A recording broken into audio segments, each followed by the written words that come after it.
شان میں چند باتیں سن لیں، چند احادیث سن لیں۔ امام حسن اور امام حسین رضی اللہ تعالیٰ عنہما دونوں کے نام پیارے نبی کریم خاتم النبیین رحمت للعالمین صلی اللہ علیہ وسلم نے خود رکھے، یہ ان کی شان۔ امام حسن کا نام حضرت علی رضی اللہ تعالیٰ عنہ نے حرب رکھا، آپ خاتم النبیین صلی اللہ علیہ وسلم نے خود نام پوچھا، پھر کہا کہ ان کا نام حسن رکھو۔ پھر اسی طرح امام حسین، یہ سعادت پہلی سعادت ہے۔ دوسرا عقیقہ ان دونوں کا آپ خاتم النبیین صلی اللہ علیہ وسلم نے کیا، یہ دوسری ان کے لیے فضیلت اور عظمت ہے، ٹھیک ہے۔ اور پھر تیسری فضیلت، نبی رحمت للعالمین صلی اللہ علیہ وسلم ان کو دم کیا کرتے تھے، نظر بد کی دعا پڑھ کے دم کیا کرتے تھے، اور آپ نے فرمایا کہ یہ وہ دعا ہے جو ابراہیم علیہ السلام اپنے بیٹے اسماعیل اور اسحاق علیہ السلام کو کیا۔ اعیدکما بکلمات اللہ التامات من کل شیطان وہامہ ومن کل عین لامہ، کہ میں تم دونوں کو اللہ کے مکمل کلمات کے ساتھ پناہ میں دیتا ہوں، اللہ کی پناہ میں، ہر شیطان سے اور ہر نظر بد سے اور ہر برائی سے، ہر یعنی بدی برائی شیطان بس ہر ایک کی برائی سے میں تمہیں اللہ کی پناہ میں دیتا۔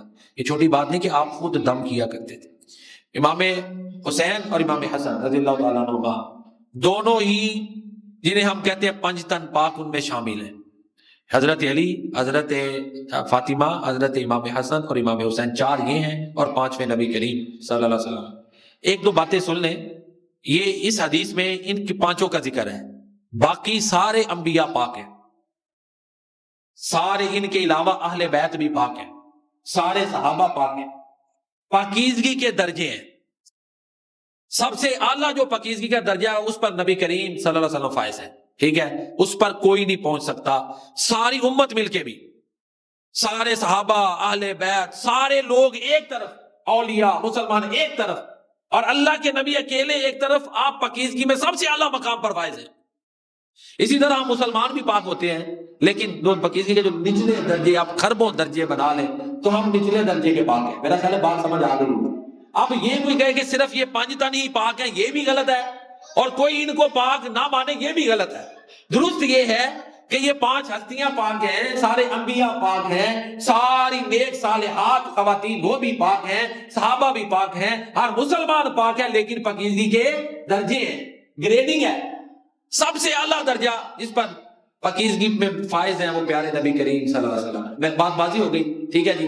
تو لہذا یہ ان پانچ ہستیوں میں یہ دونوں شامل ہیں۔ پھر نبی کریم صلی اللہ علیہ وسلم کا فرمان ہے، الحسن والحسین سیدا شباب اہل الجنہ، حسن و حسین رضی اللہ تعالیٰ عنہما جنتی جوانوں کے سردار ہیں۔ یہ جو میں نے ابھی تک بیان کیا نا، اس میں کسی فرقے کا کوئی اختلاف نہیں، ہم تمام مسلمانوں کا یہ ایمان، ٹھیک ہے جی۔ پھر ایک اور حدیث میں آتا ہے، اللہ اکبر، حضرت اسامہ بن زید کہتے ہیں میں رات کو اللہ کے پیارے نبی صلی اللہ علیہ وسلم کی خدمت میں حاضر ہوا، اور آپ نے چادر میں کچھ لپیٹا ہوا تھا، تو غور سے دیکھا تو وہ امام حسن اور حسین تھے رضی اللہ تعالیٰ۔ اللہ کے نبی دونوں کو ایک کندھے پہ، دوسرے کو دوسرے کندھے پہ اٹھا کے باہر آتے تھے، آپ ان کے بوسے لیتے تھے۔ ایک دفعہ امام حسین، میں تلخیص بیان کر رہا ہوں، تلخیص خلاصہ، رو رہے تھے امام حسین رضی اللہ تعالیٰ، تو اللہ کے نبی نے سیدہ فاطمہ تو زہرا رضی اللہ تعالیٰ عنہ سے کہا کہ اس کو چپ کراؤ، اس کے رونے سے مجھے تکلیف ہوتی ہے۔ اور اگلی بات سنیں، ہم سب مسلمانوں کا عقیدہ ہے کہ اللہ کے پیارے نبی صلی اللہ علیہ وسلم نے اللہ تعالیٰ کی بارگاہ میں عرض کی، اے اللہ میں ان دونوں سے محبت کرتا ہوں، حسن و حسین رضی اللہ تعالیٰ عنہما سے، تو بھی ان سے محبت کر۔ اور پھر آپ نے فرمایا جو ان سے محبت کرے اس سے بھی محبت کر۔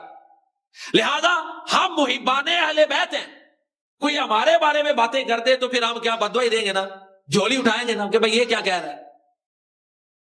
یہ جو چیزیں میں نے بیان کی سب کا عقیدہ ہے۔ امام حسین رضی اللہ تعالیٰ عنہ شہید برحق ہیں، امام حسن وہ ہستی ہیں کہ اللہ کے نبی نے ممبر پر اپنے پاس بٹھایا اور کہا کہ میرا یہ نواسہ مسلمانوں کے دو گروہوں کے درمیان صلح کروا دے گا، اور کروائی نا صلح۔ پھر اب دو گروہ کون تھے؟ ایک امام حسن کا تھا اور ایک حضرت امیر معاویہ، انہیں مسلمان کہا گیا ہے۔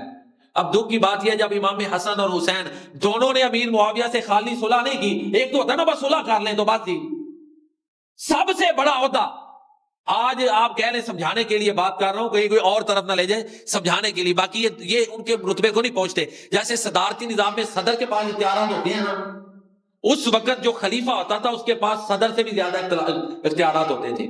اب دیکھیں اگر امیر معاویہ میں یہ اہلیت نہیں تھی اور مسلم امہ کرائسس میں تھی، کرائسس میں تھی، حضرت علی شہید ہو چکے تھے، اور ایک طرح کی افراتفری کا عالم تھا۔ ان حالات میں امام حسن و حسین نے ان کے ساتھ صلح کر کے امیر معاویہ کو سب سے بڑے عہدے پہ بٹھا دیا۔ اب کوئی جو مرضی باتیں کریں، جب امام حسن و حسین نے صلح کر لی امیر معاویہ سے، تو ہم بھی ہماری بھی صلح ہی صلح ہے۔ اب اس پہ لوگ ہمارے اوپر اعتراض کرتے ہیں تو کرتے رہے، اگر امام حسن و حسین کی صلح نہ ہوتی تو پھر ہم کہتے جی حضرت علی کے بھی مخالفت ان کی بھی، پھر امیر معاویہ سے بالفرض صلح نہ ہوتی تو پھر آپ کر سکتے تھے مخالفتیں۔ جب صلح خالی صلح نہیں ہوئی، میری بات سنیں، جو بندہ غلط ہوتا ہے اس کو کبھی اقتدار پہ نہیں بٹھایا جاتا، بلکہ ہم تو دعائیں کرتے ہیں یا اللہ ہمارے اوپر نیک آدمی لا تسلط علینا ولا یخافک فینا ولا یرحمنا، یہ تو دعائیں سکھائی گئی ہیں۔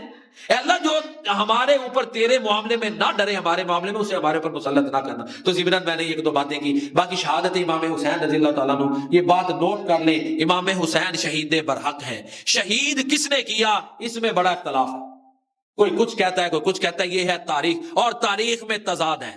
حدیث میں یہ آ گیا کہ امام حسین شہید برحق ہیں، آپ کو قتل کون کرے گا، شہید کون کرے گا، حدیث میں نہیں، تاریخ میں ہے، اور تاریخ میں تضادات ہے، کوئی کچھ کہتا ہے کوئی کچھ کہتا ہے کوئی کچھ کہتا ہے۔ اس لیے یہ بڑا مشکل ٹاپک ہے، ہم ان چیزوں کی طرف ادھر نہیں جاتے۔ یہ چند چیزیں میں نے ان کی عقیدت میں بیان کی ہیں، اللہ تعالیٰ ہماری قبول فرمائے، ہمارا انجام اللہ تعالیٰ محبان اہل بیت میں فرمائے، اور ان لوگوں میں فرمائے جن کا قرآن جو ہے وہ سفارش کنندہ ہے۔